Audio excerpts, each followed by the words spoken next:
Shalom, haleluya, puji Tuhan. Bapak Ibu Saudara yang dikasihi oleh Tuhan, sebelum kita mendengarkan firman Tuhan, mari kita mau berdoa. Bapa di dalam sorga, terima kasih ya Tuhan Yesus, terima kasih buat penjagaan, pemeliharaan, dan seluruh berkat-berkat-Mu yang sudah kami alami dan akan kami alami di hari-hari yang akan datang. Terpujilah nama-Mu, berkati mulut lidah hamba-Mu, yang akan menyampaikan kebenaran firman-Mu, bahkan kami semua yang mendengarkan. Terpujilah Tuhan, di dalam nama Tuhan Yesus, hamba-Mu berdoa. Amin. Shalom Bapak, Ibu, Saudara yang dikasihi oleh Tuhan. Nah, pada kesempatan hari ini saya ingin menyampaikan tentang menentukan nasibnya sendiri. Mungkinkah? Ya, menentukan nasibnya sendiri, mungkinkah? Mari kita melihat dalam Ulangan 28 ayat pertama dan 15. Jika engkau baik-baik mendengarkan suara Tuhan Allahmu dan melakukan dengan setia segala perintahnya yang kusampaikan kepadamu pada hari ini, maka Tuhan Allahmu akan mengangkat engkau di atas segala bangsa di bumi. 15. Tetapi jika engkau tidak mendengarkan suara Tuhan Allahmu dan tidak melakukan dengan setia segala perintah dan ketetapannya yang kusampaikan kepadamu pada hari ini, maka segala kutuk ini akan datang kepadamu dan mencapai engkau. Jadi di bagian yang pertama, Tuhan memberi nasihat, dengarkan firman Tuhan dengan baik, maka Tuhan akan mengangkat engkau dan memberkati. Tetapi jika tidak mendengarkan, tidak melakukan, maka segala kutuk ini akan sampai kepadamu. Nah, jadi saya beri judul menentukan nasibnya sendiri, mungkinkah? Romawi 1. Sulit sebab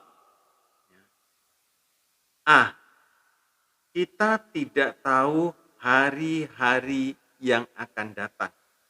Kita tidak tahu hari-hari yang akan datang.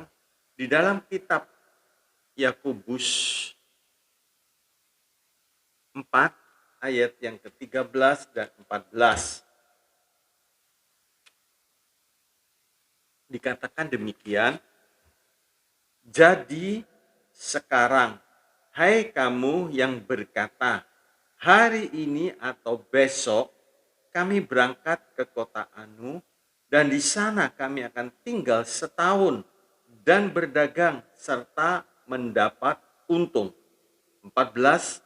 Sedang kamu tidak tahu apa yang akan terjadi besok. Apakah arti hidupmu? Hidupmu itu sama seperti uap yang sebentar saja kelihatan lalu lenyap. Ini rencana orang tersebut pergi berdagang, dan tentu kalau seseorang pergi berdagang yang diharapkan adalah mendapat untung. Tetapi firman Tuhan memberitahu, ya, kita tidak tahu akan hari esok. Hidup manusia itu sebentar seperti uap, sebentar ada, sebentar tidak ada. Ya. Kalau kita tahu hari-hari yang akan datang, maka lebih mudah memilih kesempatan untuk mendapat nasib yang lebih baik. Ada satu peristiwa di dalam Alkitab itu menjadi satu pelajaran buat kita. Coba kita lihat Lukas 12 ayat yang ke-16 sampai yang ke-21. Ya. Lukas 12, 16 sampai 21. Kemudian ia mengatakan kepada mereka suatu perumpamaan, katanya, ada seorang kaya, tanahnya berlimpah-limpah hasilnya. Ia bertanya dalam hatinya, apakah yang harus aku perbuat? Sebab aku tidak mempunyai tempat di mana aku dapat menyimpan hasil tanahku. Lalu katanya, inilah yang akan aku perbuat. Aku akan merombak lumbung-lumbungku, dan aku akan mendirikan yang lebih besar, dan aku akan menyimpan di dalamnya segala gandum dan barang-barangku.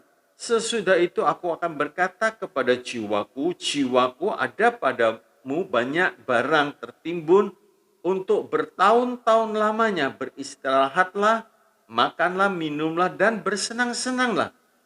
Tetapi firman Allah kepadanya, "Hei engkau orang bodoh, pada malam ini juga jiwamu akan diambil daripadamu, dan apa yang telah kau sediakan,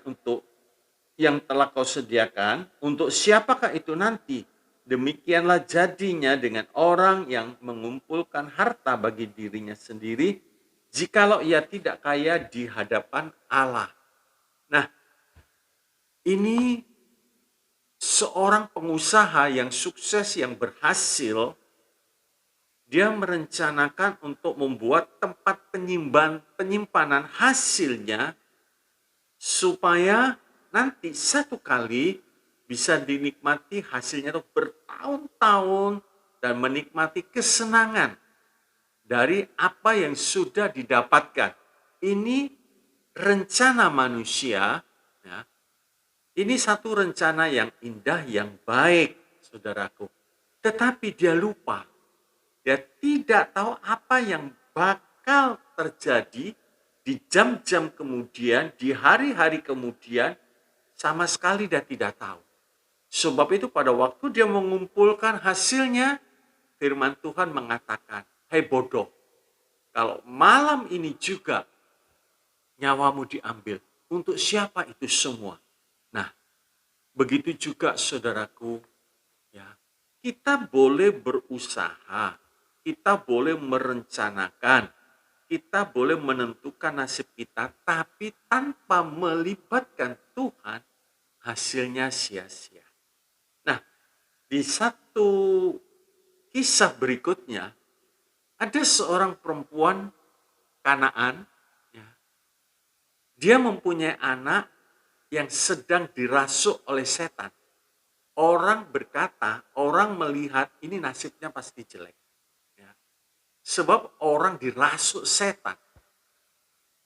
Tetapi pada waktu dia datang kepada Yesus, dia memberitahu, sikon rumahnya, rumah tangganya seperti ini. Tolonglah Tuhan. Ya. Tuhan pertama tidak menggubris, tapi perempuan Kanaan ini datang kepada alamat yang tepat. Sekalipun saat itu dia mendapat jawaban yang tidak menyenangkan menurut pikiran manusia. Tidak dijawab, waktu dijawab, jawaban Tuhan kelihatannya menyakitkan. Tapi justru di sini titik balik dia mendapatkan sebuah mukjizat dan orang melihat, wow, hidupnya berubah, nasibnya berubah. Karena dia berjumpa dengan Tuhan. Ya. Orang yang tidak berjumpa dengan Tuhan, sekalipun menurut cara pandang manusiawi, nasibnya bagus, tapi ternyata jelek. Ya. B. Kemampuan manusia terbatas. Ya. Kemampuan manusia terbatas. Mungkin seorang mempunyai kemampuan dalam uang, ya, dalam finansialnya bagus, kedudukannya bagus, saudaraku, ya, kepintaran, kesehatan dan lain sebagainya bagus. Tetapi setiap orang tetap ada keterbatasan dalam hal-hal tertentu. Dari segi keuangan berhasil, dari kedudukan berhasil, kepintarannya bagus, saudara ya, kesehatannya bagus, tapi dalam bidang yang lain, dalam bidang rumah tangga gagal. Ya. Tidak bisa mengatur rumah tangga dengan baik sehingga anak-anaknya tidak bisa teratur. Nakal, bahkan sepertinya kesannya nggak bisa terkendali. Itulah manusia. Satu sisi berhasil, satu sisinya gagal. Sebab itu saudaraku, inilah keterbatasan yang kita miliki. Kita mesti menyadari akan hal ini. C. Sikon bisa berubah dengan mendadak. Nah, kita tahu hari-hari ini waktu awal pandemi, wah semua berubah secara total. Secara total, perdagangan dan sekolah dan lain sebagainya berubah secara total. Saya akan tunjukkan di dalam kitab Markus 4, ya, Markus 4 ayat yang ke-35 sampai yang ke-41. Markus 4 ayat 35 sampai 41. Pada hari itu, waktu hari sudah petang, Yesus berkata kepada mereka, "Marilah kita bertolak ke seberang." Mereka meninggalkan orang banyak itu lalu bertolak dan membawa Yesus beserta dengan mereka dalam perahu di mana Yesus telah duduk, dan perahu-perahu lain juga menyertai Dia. Lalu mengamuklah taufan yang sangat dahsyat dan ombak menyembur masuk ke dalam perahu sehingga perahu itu mulai penuh dengan air. Pada waktu itu Yesus sedang tidur di buritan di sebuah tilam. Maka murid-muridnya membangunkan Dia dan berkata kepadanya, "Guru, engkau tidak peduli kalau kita binasa." Ia pun bangun menghardik angin itu dan berkata kepada danau itu, "Diam, tenanglah." Lalu angin itu reda dan danau itu menjadi teduh sekali. Lalu ia berkata kepada mereka, "Mengapa kamu begitu takut? Mengapa kamu tidak percaya?" Mereka menjadi sangat takut dan berkata seorang kepada yang lain, "Siapakah gerangan orang ini sehingga angin dan danau pun taat kepadanya?" Waktu berangkat tidak ada tanda-tanda yang mencurigakan. Semua berjalan dengan baik. Tahu-tahu setelah dia berlayar, perahu itu berlayar, terjadi sesuatu kejadian yang sangat mendadak. Ya. Kejadiannya tiba-tiba saja terjadi seperti itu. Nah, hal seperti ini itu bisa merubah, saudaraku. Kalau seandainya tidak ada Yesus di dalam perahu itu, karam perahu itu. Dan semua akan berubah. Sebab itu, kita mesti menyadari bahwa apa yang sekarang kita sedang hadapi itu belum tentu seperti ini terus. Bisa berubah secara mendadak dan tidak bisa kita perhitungkan sebelumnya. Ya. Sebab itu bagaimana mungkin kita bisa menentukan nasib kita sendiri kalau hal-hal seperti ini yang akan kita hadapi. Ya. Kita tidak tahu hari-hari yang akan datang. Kemampuan kita sangat terbatas. Ya. Sikon bisa berubah dengan mendadak. Ya. Apa saja saudaraku, apa daya. Ya. Sebab itu saudaraku, kita boleh mempunyai cita-cita yang tinggi dan besar. Ya. Tetapi, saudara, seperti pepatah mengatakan, hati ingin memeluk gunung, tapi apa daya tangan tidak sampai. Banyak orang yang berusaha berpikir positif dan optimis. Ya, ini jauh lebih baik daripada orang selalu punya pikiran pesimis dan putus asa. Ya. Tetapi kalau hal-hal seperti ini yang tadi saya ucapkan, yang sudah saya sampaikan, saudaraku, tangan kita tidak sampai. Semua akhirnya sulit menentukan nasib sendiri yang baik. Romawi 2. Manusia harus memilih, bukan ditentukan. Sebab apa? Tuhan itu selalu memberi tawaran ganda. Tadi dalam kitab Ulangan 28 ayat 1, nurut, taat, maka dapat ini. Dengar, tidak taat, maka ini yang akan terjadi. Ya. Manusia harus memilih. Harus memilih. Sebab apa, saudaraku? Manusia memilih, baru Allah ya menentukan yang terbaik. Jadi harus ada satu keputusan, harus ada satu pilihan. Saya harus memilih ini, dan pilihan itu diserahkan kepada Tuhan. Nah, Tuhan akan memberikan yang terbaik bagi hidupnya. Efesus 1 ayat yang keempat. Efesus 1 ayat yang keempat dikatakan demikian.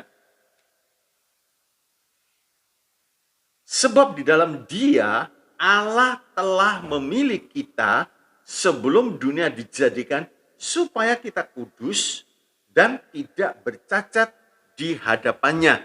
Jadi harus memilih. Sekarang pertanyaan, mengapa tawaran ganda? Ya. Kenapa tidak tunggal? Tawaran ganda. Allah selalu memberi nasib yang baik, ya. Tidak pernah memberi nasib buruk pada anak-anaknya. Kalau kita melihat Yeremia 29 ayat 11, itu Tuhan memberikan nasib yang baik, tetapi selalu lewat tawaran ganda. Tuhan tidak memberikan satu, sebab manusia itu bebas memilih, ya.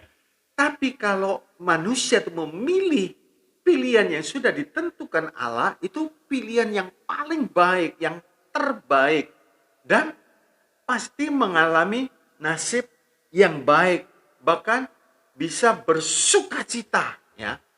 Kerinduan Tuhan untuk umatnya supaya memilih yang baik. Coba kita lihat Ulangan 30 ayat yang ke-19. Ulangan 30 ayat 19, saudara perhatikan.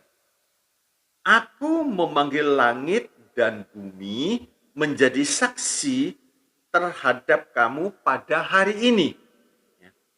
Kepadamu ku perhadapkan kehidupan dan kematian, berkat dan kutuk. Pilihlah kehidupan supaya engkau hidup, baik engkau maupun keturunanmu. Jadi Tuhan memperhadapkan, ini loh, kehidupan, kematian, berkat, kutuk. Tapi dasarnya hati Tuhan rindu supaya kita memilih kehidupan, memilih yang baik untuk keturunan kita. Untuk keturunan kita. Haleluya, haleluya. Nah, tawaran ganda yaitu surga yang mau percaya, bergerak maju di jalan sempit. Jadi surga bagi yang mau percaya, bergerak maju di jalan sempit. Neraka bagi yang tidak mau percaya, hidup menurut daging. Jadi saudara lihat, Tuhan tidak pernah menentukan. Manusia diberi pilihan, nah manusia harus memilih. Pilihan yang disampaikan Tuhan itu ganda. Ya. Taat akan firman Tuhan berarti hidup di jalan sempit, ya. Hidup penyangkalan diri atau berontak akan firman Tuhan. Sebab kalau mau hidup sendiri, sesuka hati sendiri, hasilnya pasti jelek, saudara. Memang kalau kita melihat pilihan Tuhan kok sepertinya nggak enak. Nggak enak buat yang mana? Nggak enak buat kedagingan kita, nggak enak. Tapi justru itu jalan sempit, jalan sukacita. Itu yang harus bisa kita lihat dan mengerti. Berkat ini diucapkan oleh 6 suku Israel bagi orang yang mau taat akan firman Tuhan. Kutuk kalau tidak mau taat. Dan ini diucapkan, berkat itu di gunung Gerizim, ya. Berkat itu diucapkan di gunung Gerizim. Kutub di gunung Ebal. Saudara bisa lihat Ulangan 27 ayat 12 dan 13, ya. Ulangan 27 ayat 12 dan 13. Nah, Tuhan juga memberitahu kemurahan atau kekerasan. Di dalam kitab Roma 11 ayat yang ke-22, Roma 11 ayat yang ke-22 dikatakan demikian, sebab itu perhatikanlah kemurahan Allah dan juga kekerasannya. Dan juga yaitu kekerasan atas orang-orang yang telah jatuh, tetapi atas kamu kemurahannya, yaitu jika kamu tetap dalam kemurahannya, jika tidak, kamu pun akan dipotong juga. Jadi, saudaraku,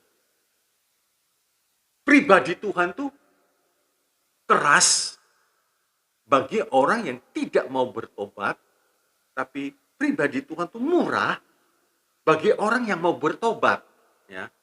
Bagi orang yang mau bertobat. Haleluya. Sebab itu, kalau sampai ada umat Tuhan ditolak dari kerajaan surga, itu bukan salah Allah, bukan salah Tuhan. Ya. Sebab Tuhan memberitahu diterima di surga atau tidak, itu keputusan masing-masing. Tapi kalau kita ngambil keputusan yang betul, Allah pasti membantu. Allah pasti memberikan kekuatan. Allah pasti menolong kita. Sehingga kita tidak sampai ditolak dalam kerajaan surga. Nah, kita tidak sampai menerima kekerasan Allah. Tapi kemurahan. Seperti Paulus, dia tidak mau menyia-nyiakan anugerah yang sudah dia terima, dia pergunakan dengan betul. Dia pergunakan dengan betul. Sebab itu saudaraku, kita bisa memilih nasib yang terbaik, tetapi tidak semua orang percaya akan firman Tuhan. Ini penyebabnya. Kita bisa memilih nasib yang terbaik, tetapi tidak semua orang percaya akan firman Tuhan. Buktinya sudah diberitahu, nah, Yunus, engkau pergi ke Niniwe. Nggak mau, saudaraku, nggak mau ke Tarsis. Lot, keluarlah dari Sodom, keluarlah dari Gomora. Tuhan sudah memberitahu, nggak mau pertama. Akhirnya dia tawar, ya kesuar sajalah. Saya kalau naik keluar, gak bisa ke yang dekat saja. Akhirnya terjadi sesuatu yang jelek dalam hidup Lot, dalam hidup Yunus. Ya. Karena tidak mau menurut, tidak percaya. Dia lebih percaya, enggak, aku lebih baik ke Tarsis, jauh lebih enak. Akhirnya nyaris binasa. Nyaris binasa.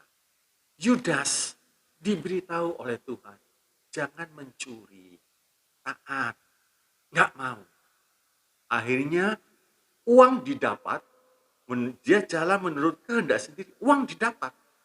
Tapi akhirnya gelisah, akhirnya tertuduh, dan akhirnya binasa. Percayalah saudaraku, ya, turuti firman Tuhan. Sebab sifat manusia ini pada dasarnya, tanpa Tuhan, dia lebih senang memilih yang gelap daripada memilih yang terang. Pada dasarnya manusia seperti itu. Yohanes 3:19, terang sudah datang, tapi manusia lebih suka pilih yang gelap. Itu sifat manusia. Sebab itu kalau kita pilih Tuhan, pilih yang baik, Tuhan membantu. Sehingga kita bisa berkemenangan. Ya. Jangan menurut kehendak sendiri. Elimelech, Bethlehem. Nggak enak di Bethlehem karena terjadi sesuatu, keluar. Tanpa tanya Tuhan, keluar. Pergi ke Moab.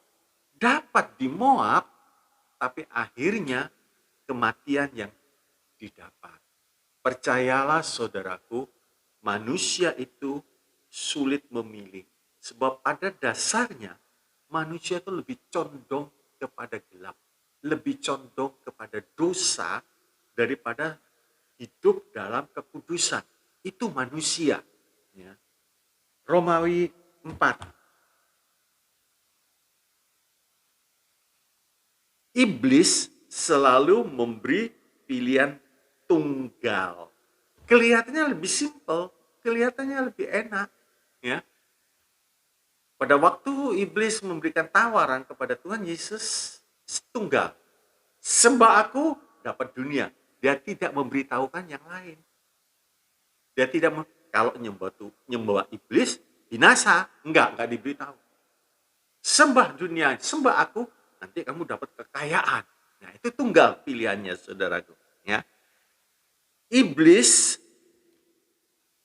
selalu memberikan pilihan tunggal, tetapi kita perlu waspada. Hawa ditipu oleh pilihan tunggal. Enggak, kalau kamu makan buah ini enggak mati.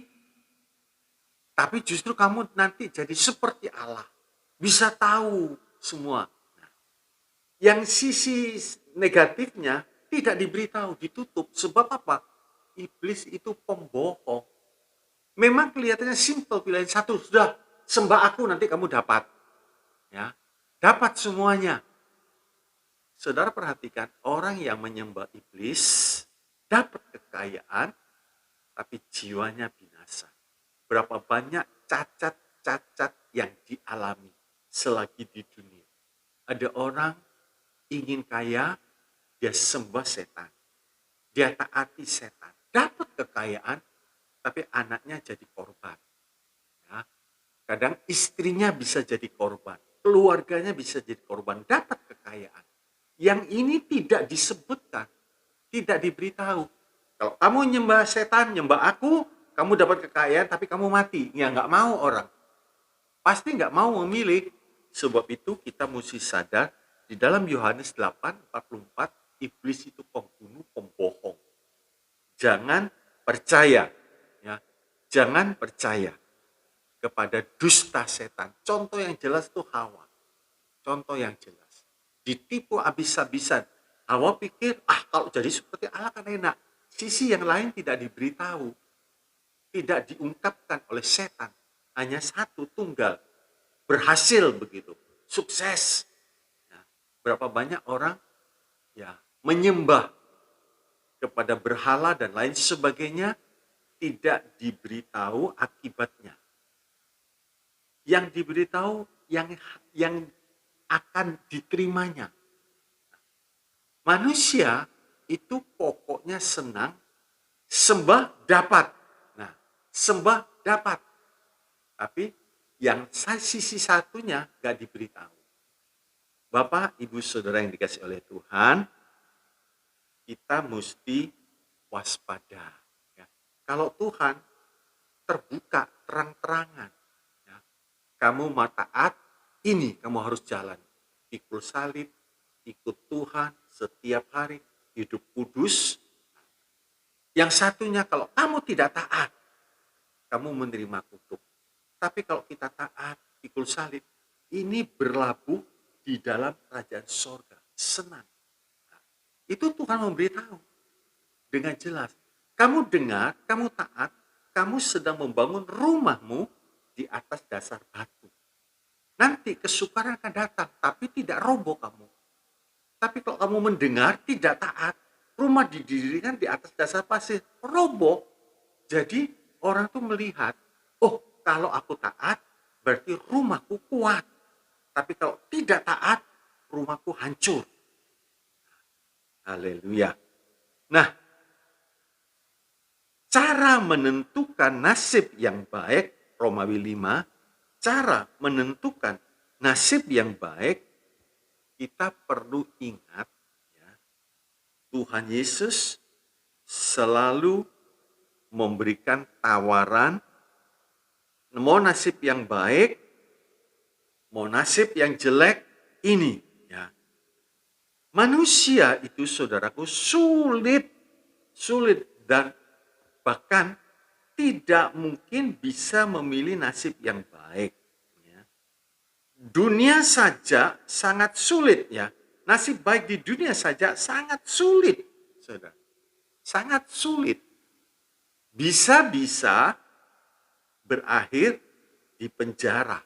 Sebab terlalu ingin senang, terlalu ingin berhasil. Ya, maka beberapa orang menghalalkan segala cara. Kalau seorang tidak jujur dalam keuangan, korupsi begitu, sebab dia ingin kaya, ingin senang tanpa perlu susah. Begitu tertangkap, berakhir di penjara. Dunia ini sulit, di dalam dunia ini sulit, saudara, menentukan nasib yang baik. Jadi Tuhan memberitahu caranya bisa menentukan nasibnya sendiri, caranya. Tuhan itu baik, saudara. Ya. Tuhan itu penuh cinta. Sebab dia tahu kemampuan manusia itu sangat-sangat tidak mungkin hidup di dunia tanpa Tuhan bisa memilih nasib yang baik. Sangat tidak mungkin. Setan ada di baliknya semua. Dan mata manusia itu rata-rata melihat yang dekat. Melihat kekayaan dunia ini. Ya.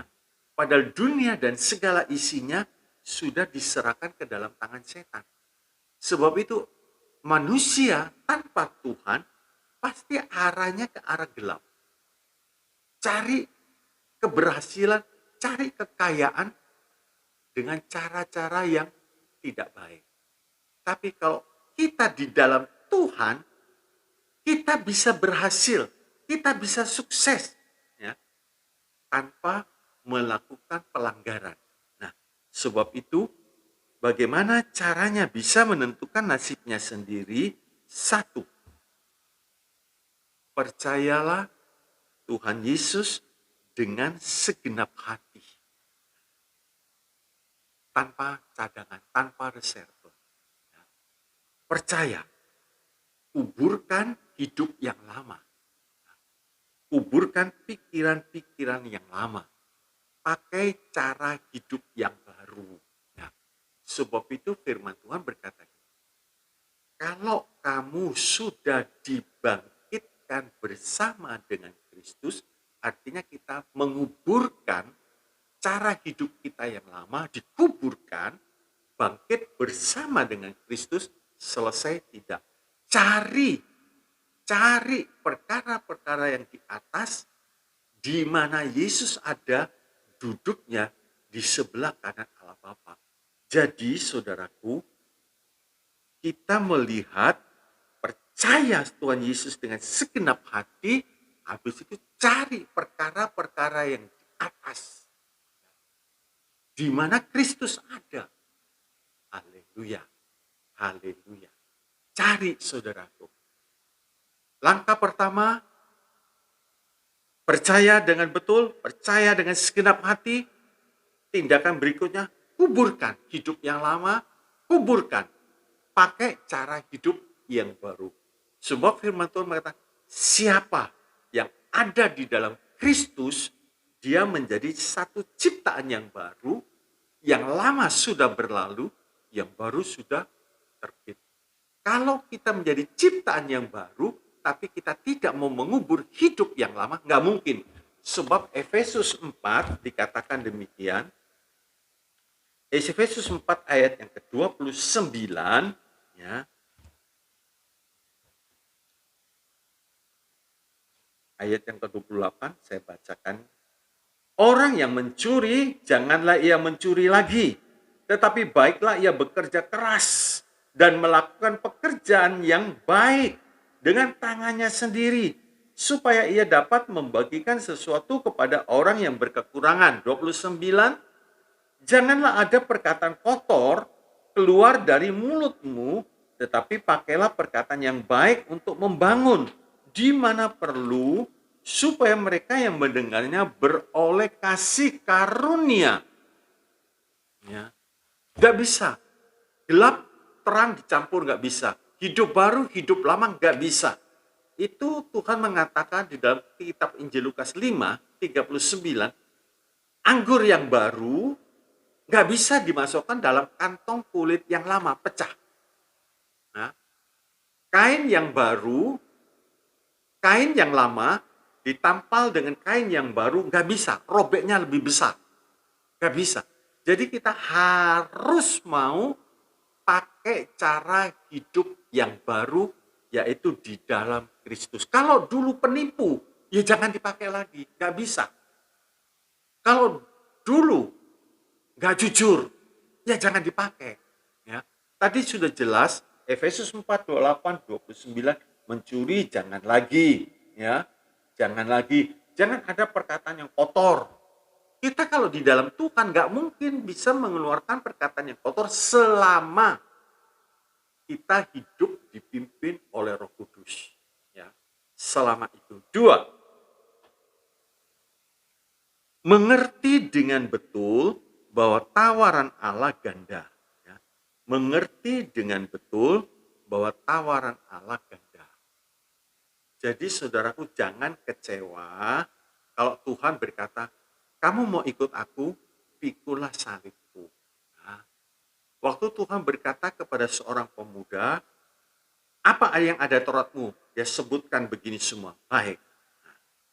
Terus itu semua sudah aku lakukan Tuhan. Kalau kamu mau sempurna, jual. Ternyata pemuda yang kaya ini kecewa. Dia pergi. Sebab apa? Kalau mau ikut Tuhan Yesus, masih ada yang mengikat. Nah, pemuda ini diikat. Tapi dia nggak sadar diikat oleh kekayaannya. Sebab itu Tuhan langsung tembak langsung. Kalau kamu mau sempurna, jual.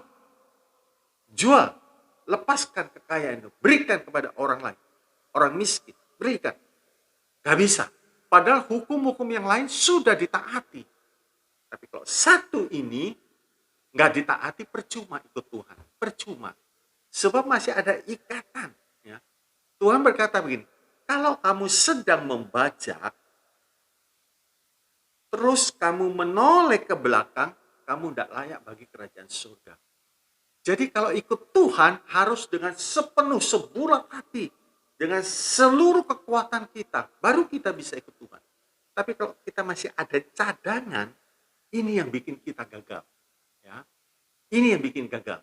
Sebab itu, Bapak, Ibu, Saudara yang dikasihi oleh Tuhan mengerti bahwa tawaran Tuhan ganda. Mau ikut Tuhan dengan segenap hati. Mau ikut Tuhan, pikul salib. Gak bisa. Separuh-separuh gak bisa. Tuhan berkata, kalau kamu suam, aku ludahkan engkau. Aku ludahkan engkau. Gak bisa. Jadi ikut Tuhan, kita ngerti. Kita pilih tawaran yang terbaik. Yang satu, kita buang. Gak mau. Haleluya. Haleluya. 3, cari yang kekal dahulu. Cari yang kekal dahulu.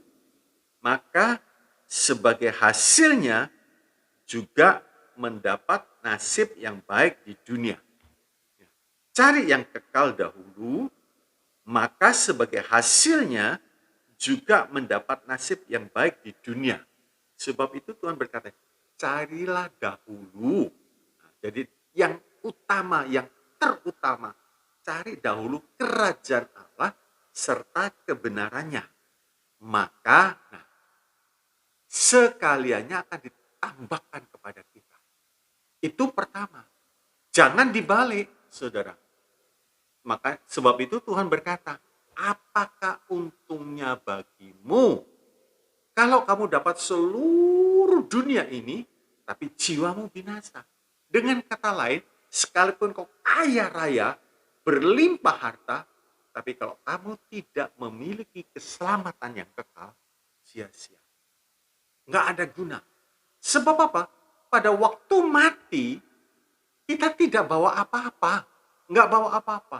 Tapi kalau kita cari dahulu kerajaan Allah serta kebenarannya, maka apa yang kita perbuat untuk Tuhan, bagi Tuhan, itu ikut. Di dalam Wahyu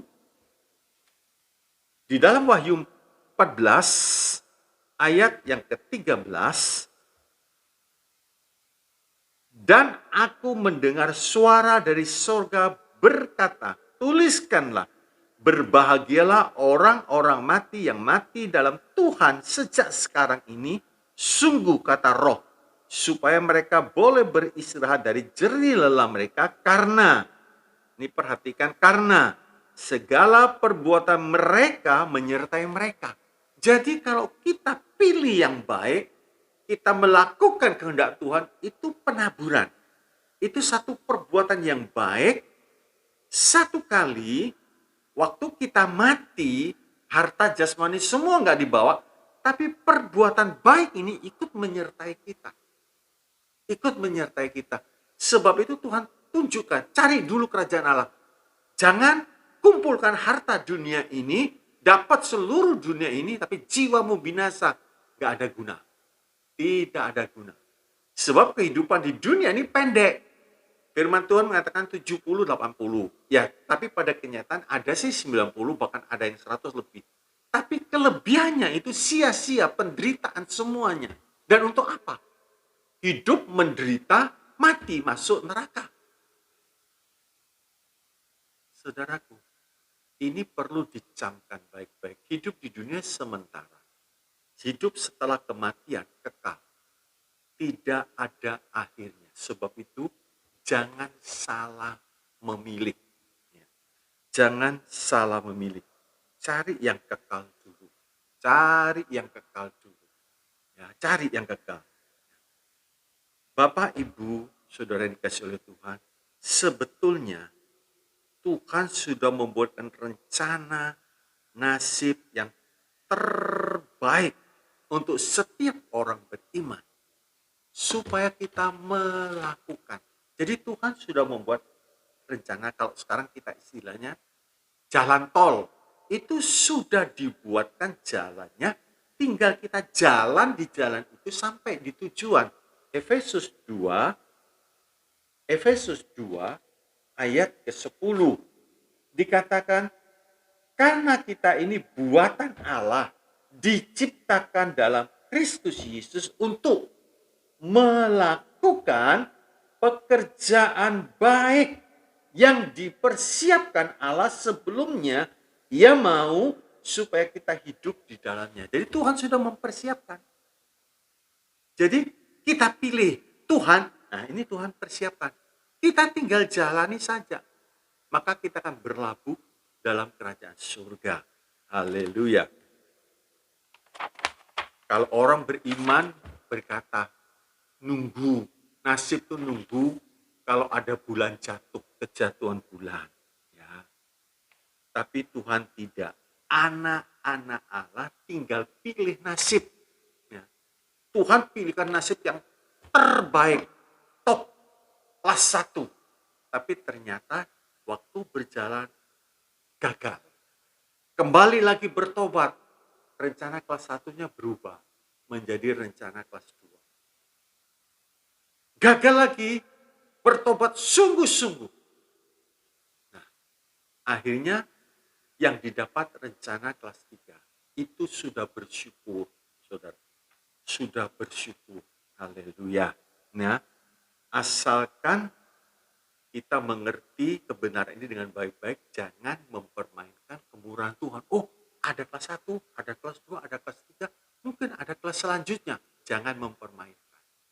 Ya, jangan mempermainkan. Haleluya. Kesimpulannya, 1. Jangan tersesat. Sebab Allah tidak pernah memberi tawaran tunggal. Kemurahan, kekerasannya. Jadi jangan tersesat, sebab Allah tidak pernah memberi tawaran tunggal. Seperti tadi saya katakan, rencana Allah yang paling bagus, rencana kelas 1, ternyata terpleset, gagal. Bertobat, rencana kelas 2. Gagal lagi, bertobat, rencana kelas 3. Why? Kita tidak tahu hari esok. Oh, nanti bertobat lagi. Tahu-tahu mati, sedang jatuh dalam dosa terus mati. Jangan mempermainkan kemurahan Allah. Ya, tawaran Allah ganda, bukan tunggal. Kita mesti mengerti dengan betul, dengan tepat. Ya. Memang dunia ini penuh dengan pergumulan.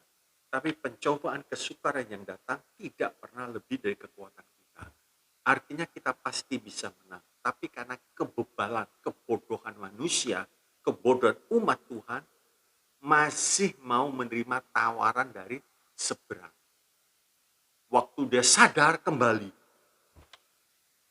masih lagi berbuat dosa, sadar kembali. Tapi ingat, hari esok bukan milik kita. 2, setialah akan pilihan yang betul.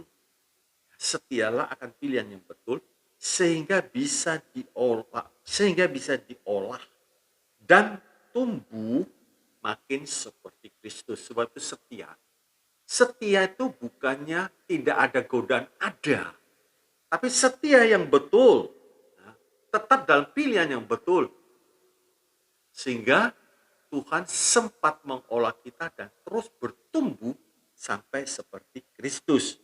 3, jangan lupa di dalam Kristus kita bisa menentukan nasib kita sendiri. Jangan lupa di dalam Kristus kita bisa menentukan nasib kita sendiri. Di luar Kristus tidak mungkin. Sebab setan berpengaruh besar. Kita hidup di dunia ini sudah diserahkan ke dalam tangan iblis. Ya. Dunia ini sudah, sebab itu iblis berani memberikan tawaran kepada Tuhan. Sembah aku, nanti dunia dan isinya aku berikan. Sebab itu, jangan lupa di dalam Kristus kita bisa menentukan nasib kita sendiri. Di luar Kristus tidak mungkin. Ya. Sebab itu Bapak, Ibu, Saudara yang dikasihi oleh Tuhan, saya tidak tahu. Orang berkata, aduh nasibku kok jelek ya, nasibku kok seperti ini.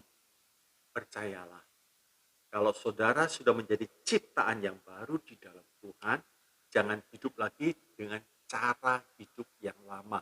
Tentukan pilihan kita, saya mau setia dalam pilihan ini. Saya mau mengiring Yesus, saya mau taat akan firman Tuhan, setia. Dijamin, bukan saya yang menjamin, dijamin oleh Tuhan. Nasib saudara berubah. Tuhan mengatakan bukan ekor, tapi kepala. Bukan di bawah, tapi di atas. Kalau kita mendengarkan firman Tuhan dan mentaati, itu nasib kita. Tuhan Yesus memberkati. Mari kita berdoa. Bapa di dalam sorga, terima kasih. Kami mengerti, kami sadar. Kami mau memiliki nasib yang baik. Kami mau memilih setia kepada Tuhan. Kami mau menjadi ciptaan yang baru di dalam Tuhan. Dan kami mau tinggalkan cara hidup kami yang lama. Kami mau tinggalkan dan kami mau setia di dalam mengiring Engkau. Kami sangat percaya pilihan ini yang terbaik. Sekalipun Tuhan memberikan tawaran ganda, tapi kami tahu kami tidak mau pilih tawaran yang lain. Kami tetap mau berada di dalam jalan Tuhan, jalan sempit, jalan penyangkalan diri. Karena di situ justru sukacita. Engkau berkata, di hadapan hadirat-Mu ada kekenyangan, ada kepuasan, ada sukacita yang berlimpah-limpah. Itu semua kami dapatkan di hadapan Tuhan. Terima kasih Tuhan Yesus, terima kasih. Memberkati kami semua yang sudah mendengarkan firman-Mu. Tuhan tolong. Kalau mungkin menurut mereka ada nasib yang jelek hari ini. Dan mereka memilih jalan yang betul sehingga mengalami nasib yang baik di dalam Tuhan. Berkati pekerjaannya Tuhan. Berkati rumah tangganya. Berkati kesehatan. Berkati masa mudanya Tuhan. Berkati pelayanan. Terima kasih. Terpujilah nama Tuhan. Meteraikan setiap kebenaran firman ini sehingga boleh merubah nasib setiap orang percaya kepada Tuhan. Terpujilah nama Tuhan. Dalam nama Yesus kami bersyukur dan berserah. Bapak, Ibu, Saudara yang kasih oleh Tuhan, mari kita mengangkat tangan kita. Terimalah saat ini berkat kasih dari Allah Bapa, damai sejahtera sukacita dari Tuhan kita Yesus Kristus, berkuasa di dalam persekutuan Allah Roh Kudus, limpah dengan karunia-karunia roh dan buah roh, menyertai perjalanan hidup kami, sehingga kami di dalam Tuhan pasti mengalami nasib yang indah bersama dengan Tuhan. Dalam nama Yesus, berkat ini diberikan. Semua yang percaya katakan amin. Tuhan Yesus memberkati. Haleluya.